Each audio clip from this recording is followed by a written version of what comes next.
어떤 경기를 좋아하십니까? 육상이요. 아, 육상. 네, 그렇죠. 육상의 그 짜릿함이 있죠.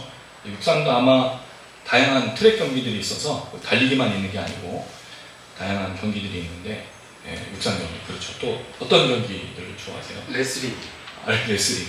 그렇죠. 레슬링, 그 호쾌함. 그 둘이 막 비비면서 그래서 만두기를 조심하라는 얘기를 유도하고 레슬링하는 사람들 조심하라는 얘기 하죠. 또 다른 분들은 어떠세요? 어떤 경기를? 장대 높이기. 장대 높이기. 예, 지금 나온 경기들은 굉장히 보편적이지는 않습니다.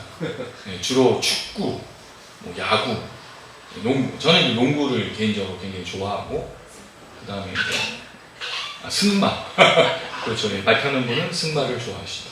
뭐 다양한 경기들이 있는데, 이게 이제 뭘 말씀드리려고 하냐면, 경기를 하다 보면 비슷한 팀들끼리는 그냥 이렇게 용어 상박처럼 이제 싸우죠. 근데 넘사벽이 있어요. 도저히 범접할 수 없는. 근데 그게 처음부터 차이가 나는 게 아닙니다. 시간이 가면 갈수록 나는 거죠. 이제 아까 우리 육상 얘기하셨는데, 강사님이 달리기를 하면 초반 스타트 굉장히 중요해요. 근데 결국 어디서 결판이 나죠? 마지막 부분. 거기서 완전 차이가 확 벌어지죠.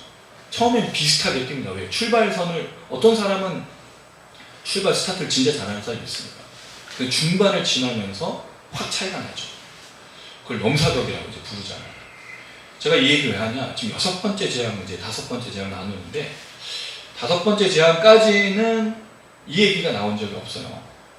물론 이제 7장 3절에 그 얘기가 있지만, 근데 오늘 6번째 제항, 2제항 다 살펴볼 건데, 6번째 제항에는 독특한 표현이 한 가지 나옵니다. 그게 12절이죠. 여호와께서 바로의 마음을 완악하게 하셨습니다. 우리가 피해 제항부터 볼 때는 바로의 마음을 완악하게. 바로가 완악하여. 그러니까 바로가 주체가 됐어요. 하나님이 완악하게 했다는 말은 7장 3절 처음에 등장하고, 모세 아론에게 네가 얘기하면 바로가 안 들을 거야. 내가 그의 마음을 완악하게 할 것이다 라고 해서 재앙이 주어지고 이적들이 있을 거라고 얘기하시는 그 설명 구절에 있지, 실제적으로 재앙에는 이 얘기가 나온 적이 없어요.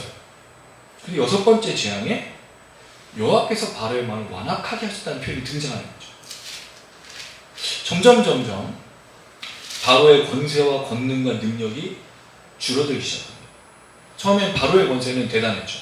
모세와 아론이 긴장했으니까. 그리고 모세가 그랬잖아요. 내가 어떻게 바로에게 말을 합니까? 내가 할 수 난 줄 겁니다. 이렇게 바로의 권세가 대단했죠. 처음에 그래서 바로는 지시했어요. 뭘 지시했죠? 요술사들 해봐. 근데 점점 가면서 뭐가 드러나죠? 요술사들의 능력이 아무것도 아니라는 게 탄로가 나요. 그리고 6번째 재앙이 되니까 요술사들이 뭐 해버리냐? 똑같은 재앙에 걸린다는 거죠. 그리고 바로가 점점 그 권한이 줄어들고 권세와 능력이 없다라는 게 밝혀집니다. 하나님이 모든 것의 주관자고 권능과 주권을 가지고 있음을 보여주고 있다는 거죠. 지난번에 우리 혜빈 집사님 참 중요한 얘기를 하셨어요. 이게 우리는 이 내용을 다 알고 있잖아요. 근데 이 사람들은 뭘 보는 거죠? 한 재앙마다 보고 있는 거예요. 그러니까 이게 더 심각했겠죠. 바로의 철저하게 무너짐들이 우리는 잘 몰라요. 근데 이 사람들은 한 재앙마다 보고 있는 거죠. 왕이 별거 아닌 거가 되는 거죠. 넘사벽이 이제 하나님과 바로 사이에 갈라지기 시작합니다. 이게 땅과 짐승과 사람의 구별만이 있는 게 아니라 하나님과 바로 사이를 구별하고 있는 재앙들이 일어나고 있다는 거예요. 그래서 재앙은 첫 번째, 보복이다. 그들의 악행에 대한 보복이고, 두 번째는 하나님의 백성들에 대한 보복이다. 그리고 세 번째는 하나님의 말씀을 듣는 자와 듣지 않는 자에 대한 이야기다. 이게 재앙의 의미예요. 이 얘기를 보면서 결국 하나님이 얼마나 위대하신 분인가, 이 재앙을 통해서 우리가 하나님이 얼마나 놀라우신 분인가를 발견할 수밖에 없다는 거죠. 물론 재앙은 두렵죠. 또 이 재앙이 일어나는 것에 대해서 우리는 많은 생각을 하지만 실제로 하나님의 권능과 권세가 점점 차이가 있고, 맨 마지막 재앙, 그 뭐죠? 생명의 주관자가 누구인지 보이죠. 장자이자. 그래서 여러분, 하나님은 어떤 분이시냐? 창조주요 구원자라는 얘기가 여기 나옵니다. 이 재앙에 담겨져 있죠. 오늘 이 얘기를 좀 여러분과 같이 생각해 보려고 합니다. 두 가지 재앙을 하니까 좀 빨리빨리 이야기를 해보도록 하겠습니다. 두 재앙은 좀 비슷해요. 전염병과 관련되어 있습니다. 앞에는 심한 돌림병이고 뒤에는 악성 종기니까 전염병과 관련되어 있어요. 차이가 있다면 다섯 번째 재앙은 가축에게 일어나요. 그 다음에 여섯 번째 재앙은 사람과 가축에게 동시에 일어나는 거죠. 근데 여기서 보면 몇 가지 질문들이 생길 수 있게 구절들을 했어요. 대신에 이 이야기 속에서 우리가 이 네 가지를 좀 중점적으로 보면서 말씀드릴게요. 첫 번째, 하나님의 권능에 대해서 이 세 가지를 얘기하는데 첫 번째가 억지로 잡아두면입니다. 2절에 나오는 이 표현을 좀 주의하시면 좋겠고요. 두 번째, 기한을 정해요. 우리가 그전에는 재앙의 기한이라는 말이 없었어요. 근데 여기 이제 드디어 기한이라는 말이 나오죠. 그 다음에 7절에는 바로의 완강함이 나오는데 12절에 보니까 하나님이 완악하게 하셨다. 그럼 이 하나님의 권능이 어떤 것인지를 잘 설명하고 있다는 거죠. 그 다음 네 번째는 재앙이 가축 재앙에서 사람의 재앙으로 바뀌어가고 있다는 거죠. 뭘 의미하고 있을까요? 그 누구도 하나님의 재앙에서 벗어날 수 없음을 이야기해요. 물론 이의 재앙에서 사람과 가축에게 올랐었는데 근데 거기는 뭐가 없었죠? 결과가 없어요. 이가 온 땅에 가득했다만 되어 있고 무슨 결과가 없는데 오늘은 가축이 죽습니다. 그리고 사람들에게 뭐가 생기죠? 악성 종기가 생겨요. 저는 약성 종기하면 할 말이 많은 사람. 지루성 피부염 온갖 피부염으로 고통이기 때문에 저는 이게 어떤 의미인지 너무 잘 알아요. 조금만 하면은 눈에 다래끼가 나고 면역력이 떨어졌다는 거죠. 수포가 생기고 근데 이게 다 열과 관련된 거죠. 가렵고 이게 어떤 의미인지 너무 저는 이 재앙을 보면서 막 받아왔어요. 어떻든 간에 이 네 가지를 좀 중점적으로 생각해 보려고 합니다. 그때 결론은 그거예요. 재앙은 하나님의 손 안에 있다는 거죠. 하나님의 주권 안에 있는 재앙이에요. 이걸 여러분 우리가 중요하게 여겨야 될 게 뭐냐면 이건 또 하나 오해하면 안 되는 게 재앙은 개인적인 게 아닙니다, 여러분. 이걸 막 천재지변 막 지금 일어나고 이런 것과 같이 연결하면 안 돼요. 이건 지금 분명 목적이 있는 거예요. 두 가지. 이스라엘 백성들이 애굽에서 나오는 거, 제사 드리는 거 여기에 목적이 있어요. 이걸 개인적으로 하면 오해를 일으키기 쉽다는 거죠. 그 10가지 재앙이 누구에게 일어나야 되는 거예요?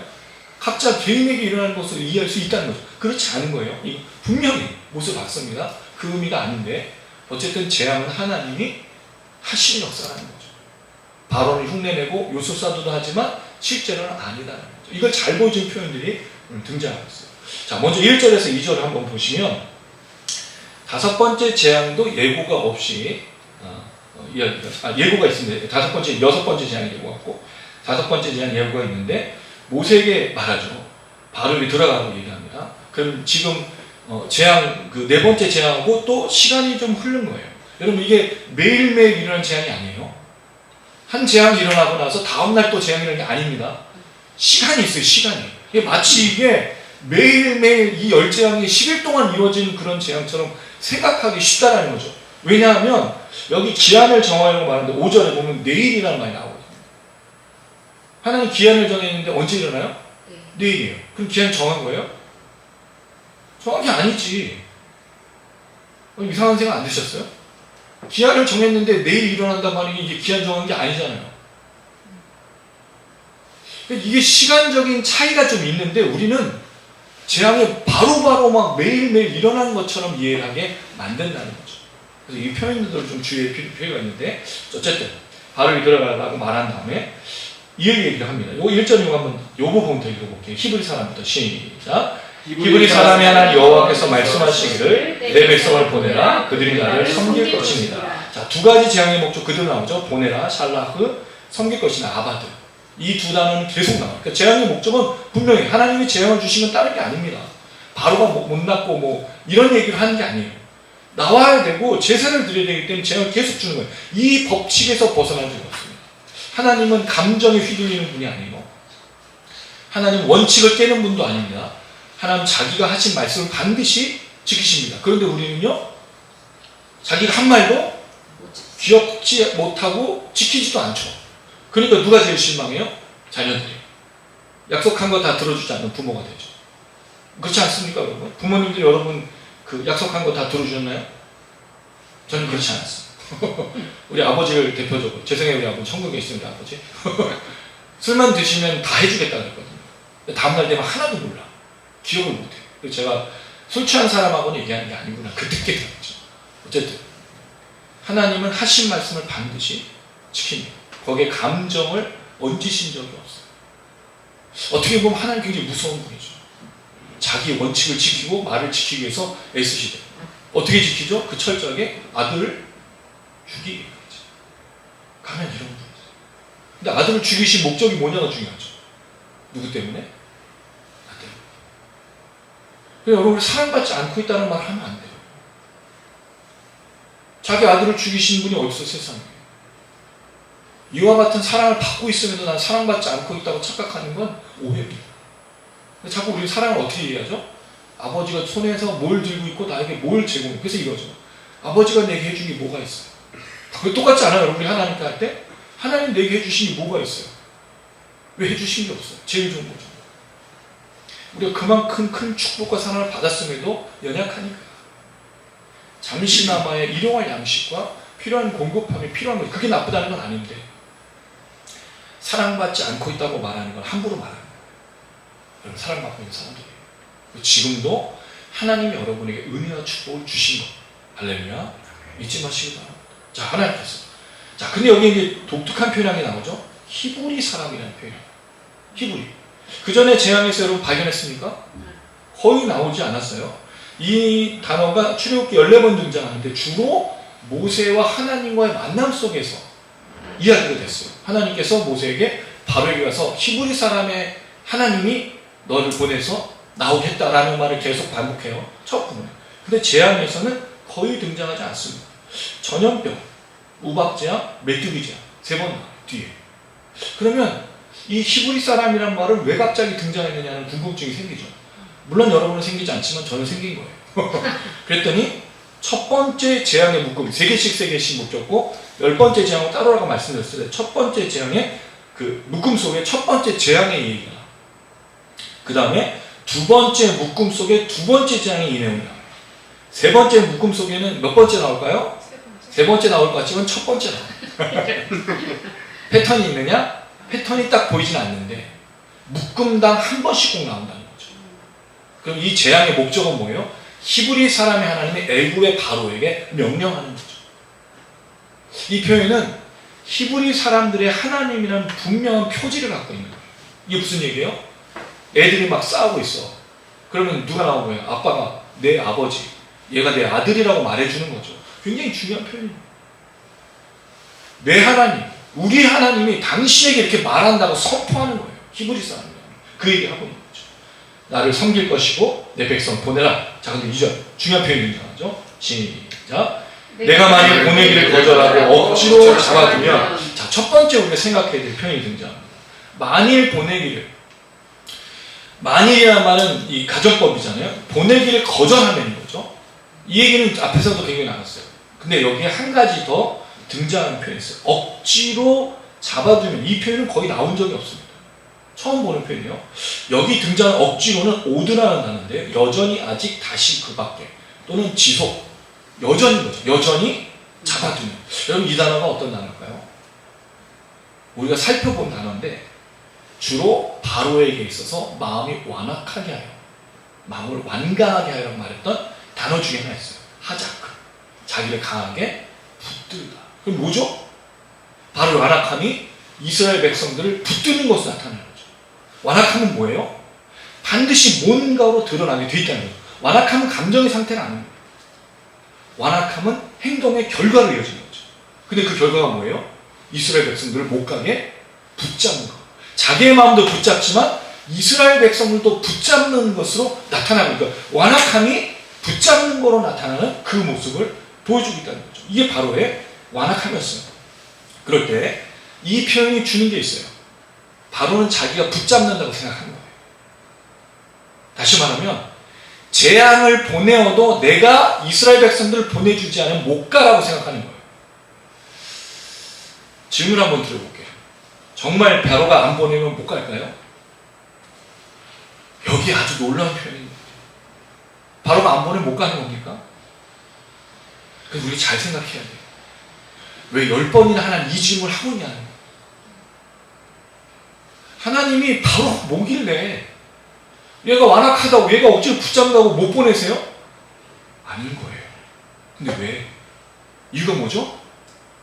하나님 역사가 하고 있잖아요. 누굴 돌이키기 위해? 바로와 애국 백성들, 이스라엘 사람, 잡족들, 이방인들, 온 세계 열방. 그러니까 10가지 재앙은 보복과 원한이지만 하나님의 기다리심을 계속 얘기해주고 있는 거예요. 우리 여러분 요한계시록에도 계속 그 얘기하지 않았습니까? 뭐 7년 대환란, 뭐 천년왕국, 그 숫자가 중요한 게 아니라 하나님의 행보가 중요하다고 말씀드렸어요. 하나님이 요한계시록을 줘서 우리에게 말한 그 내용이 뭐죠? 심판입니까? 아니었어요. 구원과 용서와 회개. 내가 아직 다 오지 않았으니까 회개하면, 회개로 돌아오면 하나님의 기다리심이 거기 담겨있다고 말씀드렸어요. 마찬가지입니다. 뭐하러 10가지 재앙을 해요? 이거 너무 쓰잘데기 없는 거 아니에요? 시간이? 그럼 뭐하러 400년을 기다리게 해요? 하나님 왜 이런 시간을 두시냐는 거죠. 왜 이런 고통의 시간과 왜 이런 재앙의 시간과 왜 이런 기다림의 시간을 두시냐. 누구를 위해서? 우리를 위해서. 돌아오도록, 변하도록, 하나님을 바라보도록, 하나님만 붙들도록. 400년이 있었으면, 400년이 없었으면 이스라엘 백성들 하나님 찾았을까요?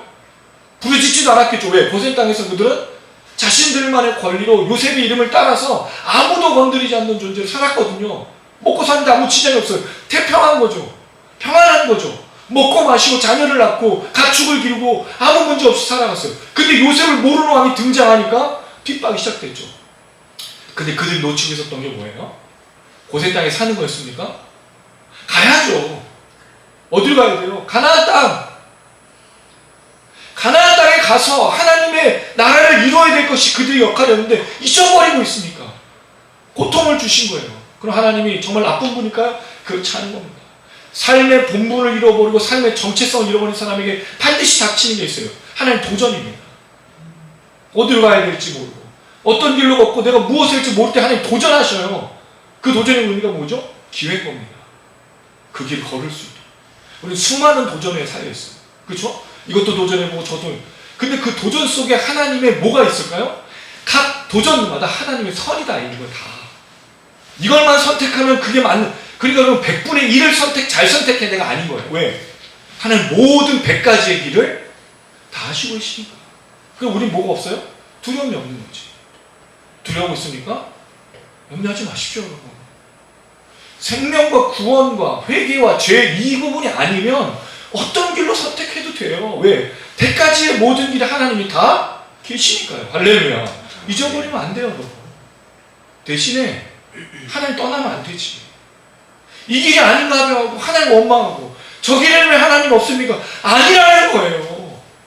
이스라엘 백성들의 재앙이 있었을 때 하나님을 그제야 찾잖아요. 신기하게도. 왜 우리는 맞아야 찾죠? 우리는 왜 망해야 찾죠? 왜 우리는 문제가 생겨야 하나님께 돌아오냐는 거예요. 그렇게 얘기했어요. 그렇게. 이스라엘 백성들에게 장로가 없었습니까? 지도자가 없었어요? 모세 전에 있었잖아요. 그때도 아무도 듣지 않는 거예요. 아무도 찾지 않는 거예요. 이게 문제인 거죠. 그래서 하나님께서 이 얘기를 하는 거죠. 바로가 보내지 않는 게 아니에요. 결국 하나님의 역사 속에 바로가 그걸 하고 있는 거죠. 바로의 이 행동이 굉장히 중요한 건 조금 이따가 설명을 드릴게요. 여러분 이 관계가 굉장히 중요해요. 바로의 완강함과 하나님의 완악하게 하심이 어떻게 연결되는가. 이걸 잘못 이해하면 잘못 이해할 수 있어요. 바로의 완악함이 하나님 때문인 거잖아. 그럼 바로 회개할 이유가 있어요? 하나님 그렇게 하신 거니까 하나님 잘못이지. 그게 아니라는 거예요. 조금 더 설명을 드리도록 할게요. 이것도 굉장히 중요한 부분입니다. 이렇게 바로가 하죠. 저는 이걸 보면서 한 가지 생각이 들었어요. 사람이 얼마나 무서웠냐면 조그만한 권력만 생기면 자신의 힘을 발휘하려고 하죠. 그래서 여러분 이런 거 있잖아요. 아파트 대표, 그다음 무슨 관리자 대표, 무슨 대표 무슨 자리만 차면 그 사람이 어떻게 되죠? 권력을 누리려고 하지 않습니까? 골 때리잖아요. 완장이라는 옛날에 TV 드라마가 있었어요. 원래 그게 윤홍길이라는 사람의 소설을 한 건데 원래 조폭 그 동네 깡패였는데 저수지를 관리하는 사람이 됐어요. 스스로. 그러니까 누가 이제 부탁한 거죠. 그래서 자기가 완장을 찼어. 감독이요. 그 다음부터 어떻게 시작됐을까요? 행패를 부르지. 근데 그 사람의 권력이 어떻게 끝났냐? 저수지가 사라진다. 아무것도 아닌 권력이에요. 사람들이 그렇게 하려고 하는 거죠. 바로가 그러면 아무것도 아닌 거예요. 하나님 앞에서 이거는 아무것도 아니라는 거죠. 결국 이 완악함이 뭐로 등장하는 거예요? 붙잡는 거예요. 그런 행동을 드러나는 거예요. 자, 그리고 나서 이렇게 이야기를 합니다. 3절 시작. 여호와의 손이 들에 있는 내 가축 곧 말과 나와 나타와 소아이 심한 돌림병이 있을 것이요. 내가 만일 이스라엘 백성을 보내지 않아 그 완악함으로 이스라엘 백성 붙잡고 있으면 여호와의 손이 요술사들이 얘기한 건 뭐였죠? 하나님의 손가락인데 하나님 이걸 받으신 거예요. 내 손이 더하리니가 아니에요. 저는 이 표현이 좀 아쉬워요. 하야동사입니다. 있다, 존재하다, 발생하는데 어깨 위에 손을 두고 있는 거예요. 이게 무슨 뜻이죠? 하나님의 손이 그 위에 있는 거예요. 여러분 이게 어떤 의미죠? 하나님의 손이 하나님의 백성에게 위에 얹어 있을 때는 뭐가 일어나죠? 은혜와 축복이, 회복이죠. 근데 만약에 심판받을 자에게 손이 얹어지면 심판이죠. 그래서 이 얘기를 합니다. 여호와의 손이 얹어진 어디에? 너희의 가축. 하나님 사람을 건들지 않고 여기서는 가축을 건드는. 가축은 이제 미크네라는 단어인데 주로 집에서 기르는 그 짐승들을 말해요. 말 또는 여기 나오는 낙타, 소, 양 집에서 기르는 거죠. 근데 대신에 들에 있어. 왜 들에 있죠? 풀을 먹어야 되잖아요. 집에서 기르는 그것만 아니 아니라 그 들로 다니면서 먹어야 되니까 여기에 심한 돌림병이 있을 것이요. 심하다는 것은 아주 악한 그런 종기처럼 그런 전염병이 생길 것이라고 이야기하고 있는 거죠. 그럼 무슨 말입니까, 여러분? 애국 모든 종족에게 하나님의 손이 임해서 저주가 임하는데 가축들이 죽을 것이다라고 말하고 있어요. 자, 그런데 여러분 이 표현을 한번 좀 보면서 좀 중요한 게 어디 게 있는데, 자, 6절 말씀입니다. 6절 시작. 이튿날에 여호와께서 이를 행하시니 애굽의 모든 가축은 죽었으나 이스라엘의 가축 하나도 죽지 않았느니라. 자, 애굽의 가축들이 여기서 다 죽었어요. 이스라엘은 죽지 않았어요. 자, 그런데 뒤에 보면 10절 9절을 그냥 읽을게요. 9절 시작. 그 제가 애굽 온 땅에 티끌이되 애굽 온 땅에 사람과 짐승에 붙어서 악성 종기가 생기리라. 가축이 다 죽었다며. 그럼 이건 뭐죠? 이 두 단어가 다른 단어예요. 앞에는 가축이고요. 집에서 기르는. 뒤에는 베헤마. 들에 있는 모든 짐승들. 그러니까 가축은 이미 다 죽은 거로 보여지고 애굽 땅에 있는 짐승들. 이거는 집에서 기르는 양육하고 그 기르는 게 아닌 짐승들이 다 죽게 되는 거예요. 그리고 애굽 땅에는 지금 사람도 짐승도 다 죽게 되는 완전히 황폐한 땅으로 가고 있다는 거죠. 여러분 우리 이걸 지금 글로 읽어서 이게 무슨 느낌인지 모르지만 그럼 짐승들이 죽으면 어떻죠? 개구리가 우리가 쌓였을 때 죽었을 때 악취가 났죠. 똑같아요. 그래서 뭐로 지금 죽은 거예요? 전염병으로 죽은 거잖아요. 이 돌림병이 정확하게 뭐냐? 아무도 잘 몰라요. 정확하게 얘기할 수 없어. 그러니까 이게 다 죽었으면 지금 위생 상태부터 그 당시에 뭐 지금처럼 뭐 의학이 발달하거나 방역이 발달한 게 아니니까 누구에게 영향이 있어요? 사람들 영향이 있죠. 그래서 뒤에 악성 종기가 생기는 게 이 영향이지 않겠느냐. 파리 때도 계속, 그러니까 지금 계속 보면 전염병은 파리 때 파리하고 제가 얘기 드렸는데 그런 식으로 지금 이루어지고 있다. 그러니까 애굽 땅 전체가 다 곡할지경인 거예요. 그리고 가축이 없으면 뭘 먹고 살아요? 가축이 없으면 어떻게 일을 해요? 지금 이런 상태가 된 거죠. 자, 그런 모습 속에 이스라엘 백성들과 애굽 자손이 구분이 됩니다. 4절 여호와가 이스라엘 가축과 애굽의 가축을 구별하니 앞에 나왔던 파라동사 구별하다, 분리하다. 계속 분리된 상태로 지금 이스라엘 백성들에게 나타나는 거죠. 이스라엘 자손에게 속한 것은 하나도 죽지 않는다. 여기 보면 중요한 표현. 애국과 이스라엘 백성들에게 구별이 시작되는데 여기 우리 번역에는 생략된 단어가 있어요. 벤이라는 단어인데 뭐뭐 사이, 뭐뭐 가운데요. 이스라엘 백성과 애국 사이 구별이 생겼더라. 그러니까 하나님 철저하게 이스라엘과 애국 사람들을 구분하고 있다는 거죠. 또 하나, 이스라엘 자손에게 속한 것은 무슨 뜻이에요? 철저하게 구별된 게 다시 한번 등장해요. 그럼 재앙이 지금 바로에게 역사하고 있느냐? 하나님의 역사로 말미암아 시작되고 되어지고 있다는 걸 분명히 보여주고 있는 거죠. 결국 재앙은 하나님의 역사라는 걸 이 표현으로 이야기하고 있어요. 왜? 구별하는 것 자체가. 그럼 전염병 이 집만 생기고 저 집은 안 생기는 게 아니잖아요. 지금 코로나가 다시 또 생기고 있는 것 같아요. 사람들이 많이 얘기합니다. 또 독감도 그렇고. 근데 그런 병은 여러분 전 세계적으로 있으면 다 있는 거지 어느 지역만 없는 게 아니잖아요. 그럴 때 철저하게 하나님의 역사라는 걸 보여주고 있다는 거죠. 그걸 또 제일 잘 보여주는 게 무엇이냐? 5절 말씀입니다. 5절 한번 읽어볼게요. 시작. 여호와께서 기한을 정하여 이르시되. 여호와가 내일 이날에서 이를 인하여 하시더니. 자, 두 번째 우리가 생각해보면 아까 억지로 잡아두는 거. 바로가 잡아두는 것 같지만 바로가 잡아두는 게 아니라고 말씀드렸어요. 두 번째, 기한을 정해요. 재앙에 뭐가 생긴 거예요? 기한이 있어요. 재앙이 언제 생기고 언제 이루어질 것에 대한 기한. 그러니까 이 기한이라는 말은 뭐죠? 재앙이 생길 때가 언제냐. 그러니까 재앙의 시간이 아니고 재앙의 이 기간이 아니라 재앙이 언제 생기느냐는 그 기간을 정해줬단 말이죠. 왜 이 기한을 정하죠? 하나님 뭐라고 얘기했어요? 바로에게 보내도록, 제사를 드리도록 얘기한 거잖아요. 그럼 만약에 듣지 않는 기간을 줘야 될 거 아니에요. 그냥 바로 얘기하고 내일 재앙이 임하면 말이 안 되는 거 아니에요, 여러분? 그럼 기간을 준 게 아니지. 그럼 앞선 재앙도 어땠을까요? 기간을 준 거예요. 앞선 재앙에도 피해 재앙, 무슨 재앙도 다 물론 표현하고 보여주는 걸 제외하고 하나님께 보내라는 명령을 따라서 만약 얘기했다면 기간이 있었다는 거죠. 바로 말한 다음에 모세가 오늘 얘기했어요. 내일 재앙이 내는 게 아닌 거예요. 그걸 안 했으니까 하나님께서 얘기하는 거죠. 그리고 이미 있었던 내용을 왜 여기서 다시 얘기하느냐? 하나님의 재앙의 역사라는 걸 분명하게 이 5번째, 6번째, 7번째, 8번째, 9번째, 10번째 계속 하나님의 것이라는 걸 보여주기 위해서 이 표현이 시작됐다는 거죠. 이 재앙은 하나님의 것임을 분명히 말하고 있습니다. 자, 그런데 기한을 정했다고 말한 다음에 등장한 표현이 뭐예요? 내일이에요, 내일. 그럼 모세가 오늘 얘기했어요, 바로에게. 보내. 그 제사 드리게 해. 그럼 내일 뭐가 임하는 거예요? 내일 재앙이 임하는 거예요. 그럼 이게 무슨 재앙 기간을 정하는 거야? 일주일이든 뭐 1년이든 뭐 열일이든. 아니 여러분, 이스라엘 백성들이 지금 나가려면 어떻게 해야 돼요? 정지해야 되고 나가야 될 거 아니에요. 이게 무슨 하나님 이런 법이 다 있어? 내가 기한을 정했어요? 그럼 내일 일어날 거야?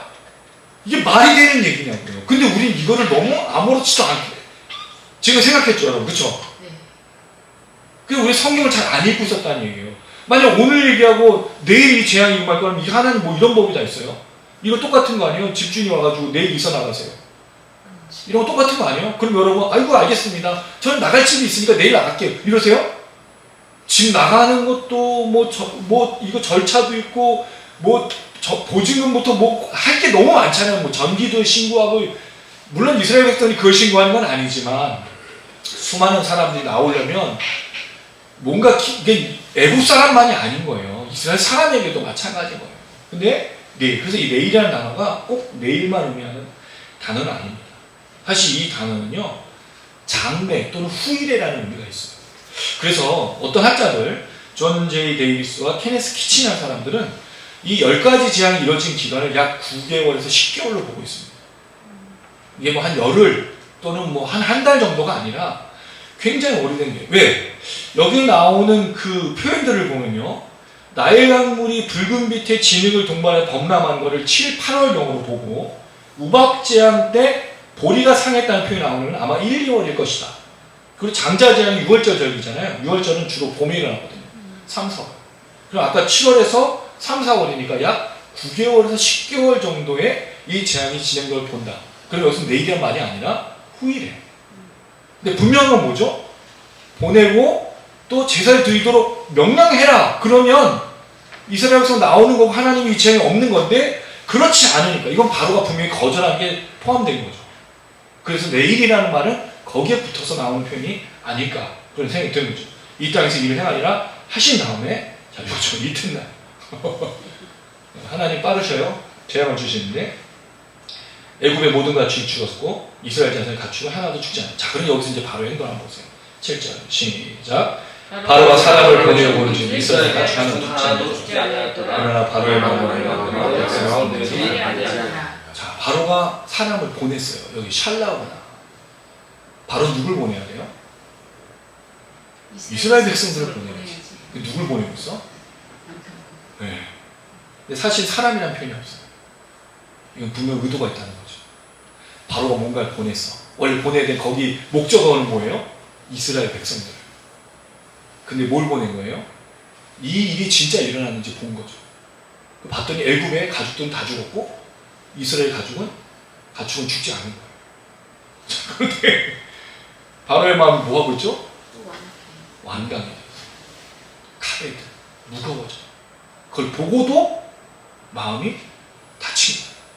여기서 추론할 수 있는 게 하나 있어요. 바로에게 이 질병은 영향력이 있었다 없었다? 전혀 없는 거죠. 피해 재앙, 개구리, 이, 파리, 지금 전염병 바로 아무 상관이 없어요. 자기의 실질적으로 닥쳐진 일이 아닌 거예요. 여러분 사실 그렇지 않습니까? 먼 나라 이웃이 아프면 또 재앙이 일어나면 안 됐구나라고 마음의 그런 어떤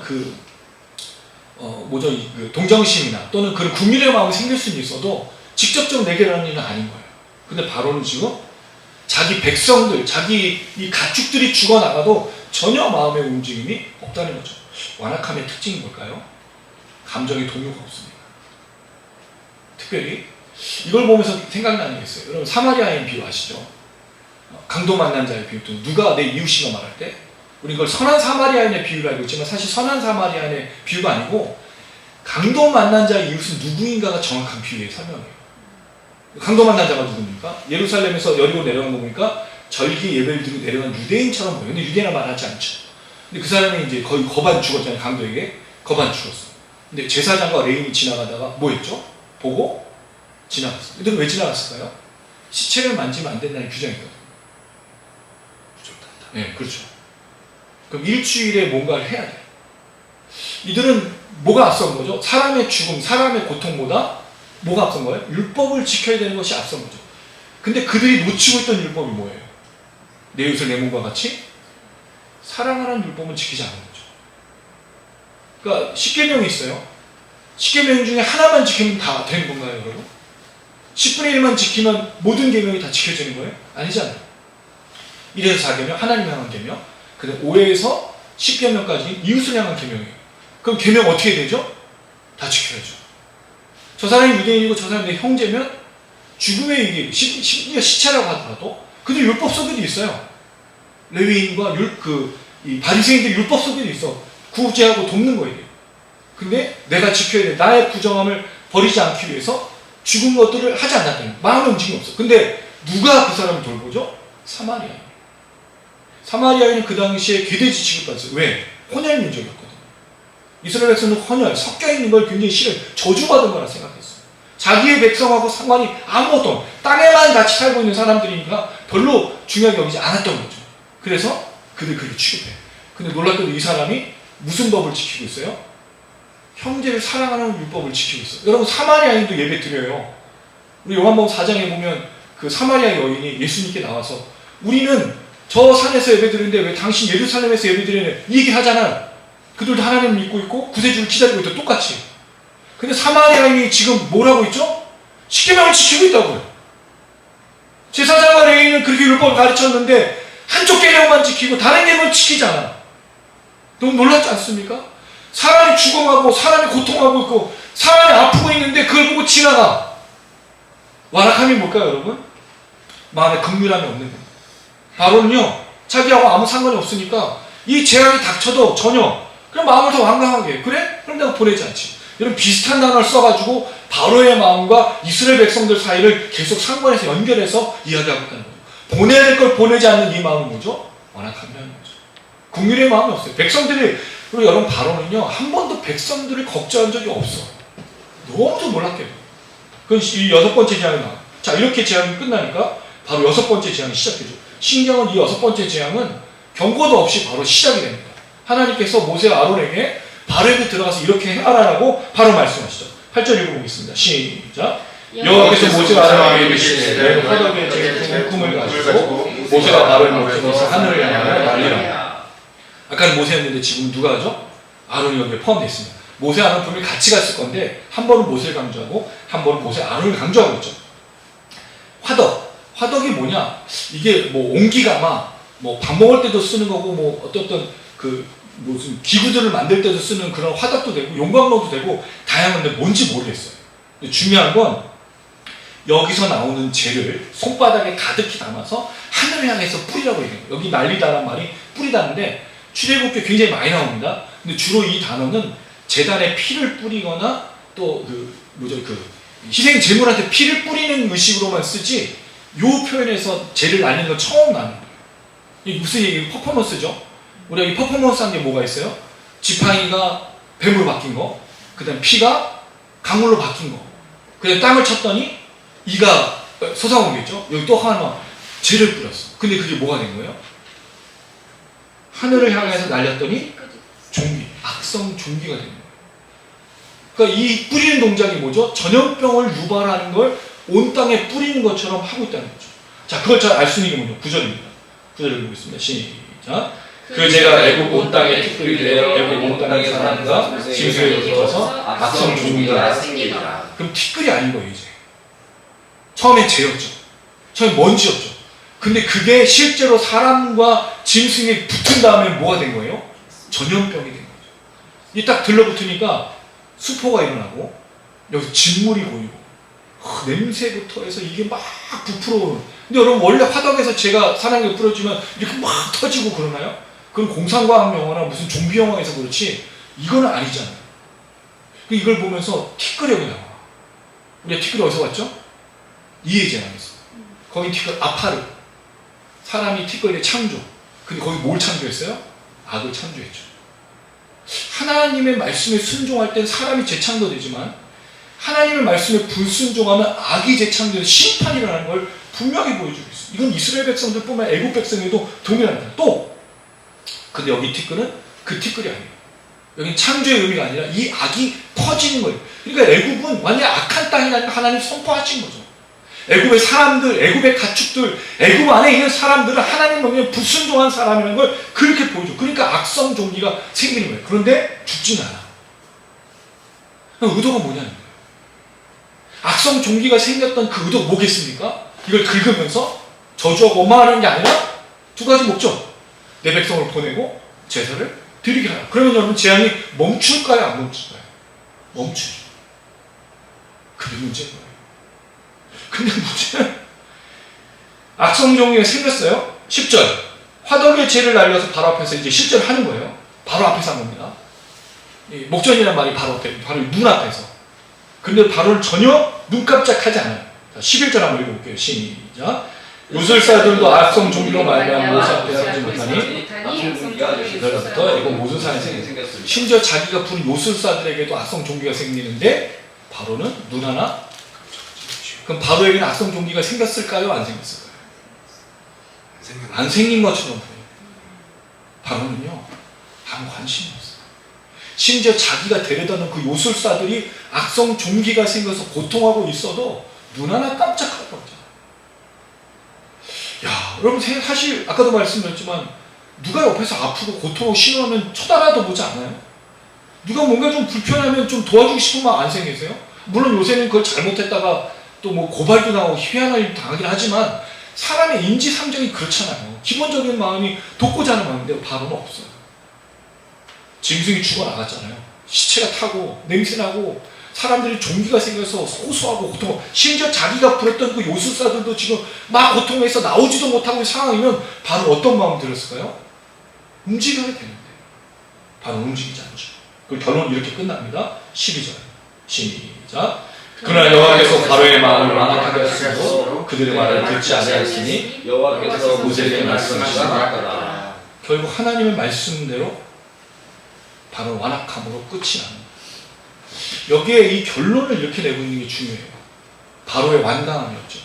여러분 이 표현을 지금 우리가 다 찾아볼 수는 없습니다. 이게 지금 우리가 묵상도 하고 있지 않아서 좀 안타깝긴 한데 바로의 완악함과 바로의 마음의 완악함이라는 표현이 굉장히 많이 등장해요. 앞에서 살펴보면 제가 성경 구절만 불러드릴게요. 출애굽기 7장 13절, 7장 22절, 8장 15절, 8장 19절, 8장 32절, 9장 7절 오늘 본문까지 2절 지팡이 2절, 피의 재앙, 개구리 재앙, 이의 재앙, 파리떼 재앙 다 바로의 마음이 완악해요. 바로가 완악하여 되어 있어요. 그리고 오늘 본문에 처음으로 여호와께서 완악하게 하셨다라는 표현이 등장하지만 실제로 이건 원래 하나님의 말씀이었습니다. 7장 3절에 바로의 마음을 완악하게 할 것이다. 내가. 그런데 그동안에는 하나님이 완악하게 하셨다는 말이 등장하지 않았다는 거죠. 그동안에 계속 누가 완악한 거였어요? 바로 완악. 여러분 이거 되게 중요해요. 바로가 계속 지금까지 5번째 재앙까지 완악한 거예요. 근데 6번째 재앙을 알고 봤더니 그게 하나님께서 완악하게 하신 것이라고 말해요. 자, 그리고 나서 하나님이 이 바로를 완악하게 했다는 표현이 또 등장하지만 이후로도 바로의 완악함이 또 등장합니다. 9장 34절, 9장 35절, 13장 15절. 그리고 여호와께서 완악하게 한단 말이에요. 10장 1절, 10장 20절, 10장 27절, 11장 10절, 14장 4절, 14장 8절, 14장 17절까지. 무슨 뜻일까요? 바로의 완악함과 여호와의 완악함이 섞여 있어요. 바로의 마음을 완악하게 된 스스로가 하나님의 완악하게 하신과 섞여 있단 말이죠. 자, 그러면 여러분 질문하는, 아까 만약에 이게 하나님의 완악하게 하심이라면 바로가 잘못했느냐? 바로가 책임질 필요가 있느냐?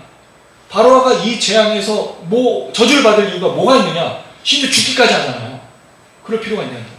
자, 잘 생각해 보세요. 여호와께서 마음을 완악하게 하셨다는 건 우리는 어떻게 알아요? 어떻게 알죠? 기록으로 하는 겁니다. 모세가 얘기한 거예요. 사람들이 볼 때 바로가 하나님께 조정을 받았어. 내가 하는 게 아닌데 하나님이 이렇게 하라고 했어라고 했을까요? 실제적으로 모든 선택과 모든 그 통치, 모든 다스림을 누가 하고 있는 거죠? 바로의 입과 바로의 생각과 바로의 마음을 하고 있다는 거죠. 근데 우리가 어떻게 할 수 있어요? 모세가 본인 여호와께서 그의 마음을 완악하게 했다고 평가하고 있는 거죠. 표면적으로는 누가 하고 있어요? 바로 하고 있는 겁니다. 이건 여러분 사람들이 다 보고 있는 거야. 그가 무슨 마귀에게 씌어서 무슨 귀신에 홀려서 하는 게 아니잖아요. 다 바로의 완악한 거죠. 근데 결론적으로 보면 이게 하나님의 완악하게 하심이라는 거죠. 근데 그걸 자신이 드러내고 있는 거예요. 여러분 이걸 어떻게 할 수 있을까요? 가룟 유다예요. 가룟 유다가 예수님과 함께 3년을 살았어요. 근데 그때마다 그는 완악한 표현을 많이 써요. 오병이어에 얘기했더니 그 300데나리온 여자의 또 그 향유 다 뭐라고 그랬죠? 자기 돈꾀를 맡은 자니까 도둑이더라.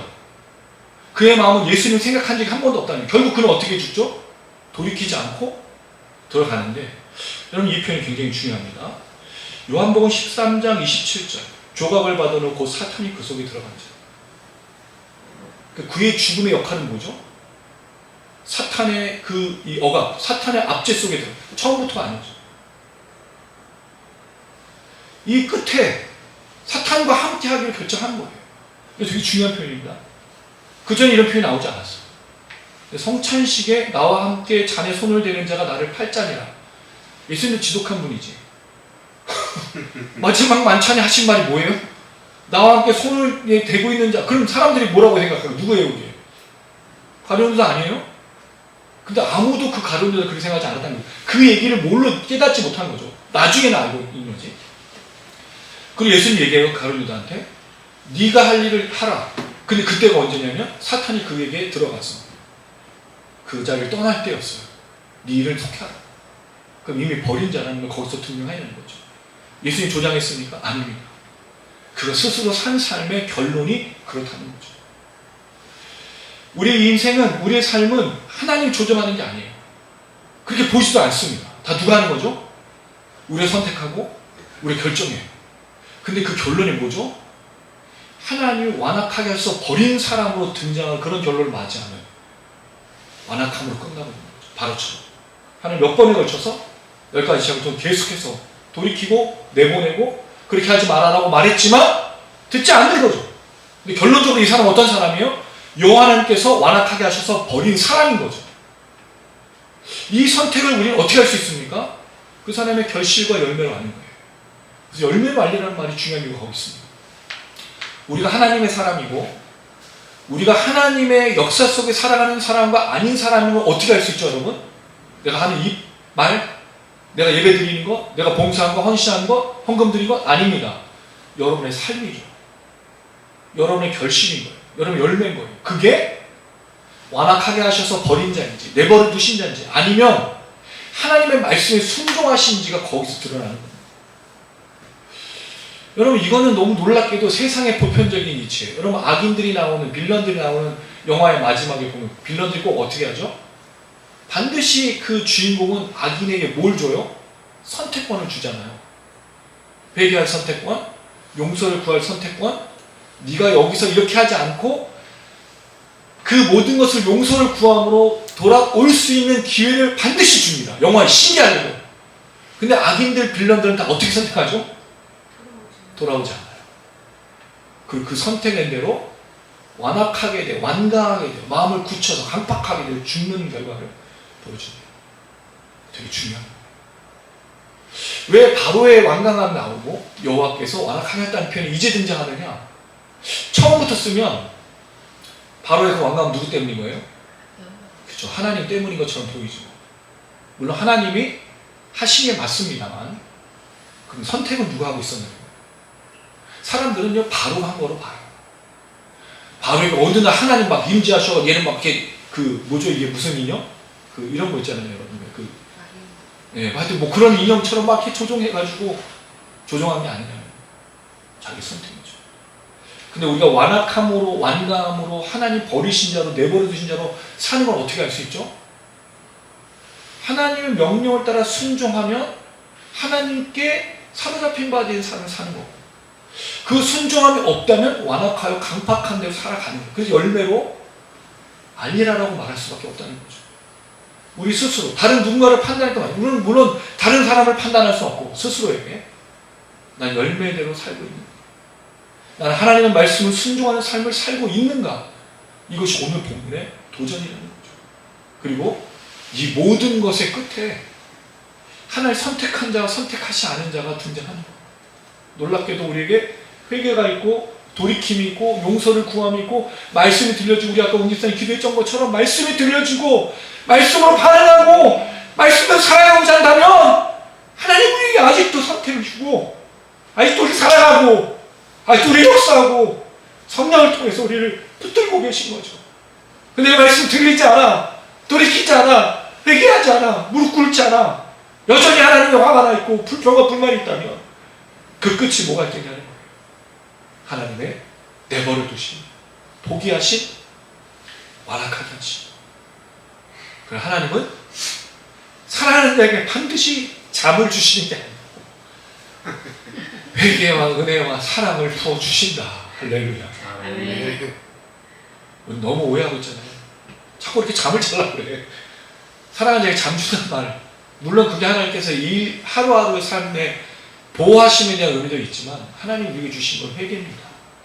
성령을 통해 은혜고 우리의 은혜와 축복을 많이 받는다는 말이 사실 그거죠.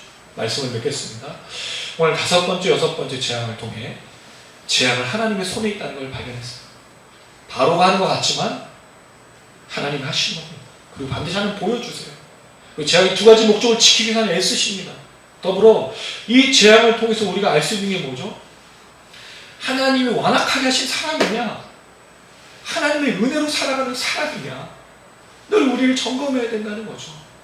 열매, 결실, 순종, 하나님의 말씀에 따라 사는 삶인지 아니면 그것을 거절하는 삶인지.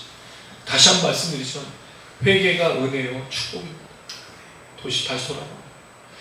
우리가 찬양사역을 이제 준비하면서 걸어갈 때 우리 이 찬양사역의 목적이 있습니다. 찬양만 잘하는 게 아니라 말씀 회복 운동을 하고 싶은 거예요. 우리 너무 찬양 말씀이 따로 됐고 기도가 따로 있고 말씀과 찬양과 기도는 하나잖아요. 그렇죠? 그리고 뭐가 또 여기 연결되어 있죠? 삶이잖아요. 그럼 말씀, 찬양, 기도를 잘했는데 삶이 없다고요? 그건 거짓말입니다. 이걸 회복하고 싶은 거예요. 그럼 우리 교회, 그리고 우리 걸음, 그리고 우리 모든 성도님의 삶이 하나님의 은혜 속에 또 축복이 넘치는 삶이 되기를 주님의 이름으로 축원합니다. 아멘.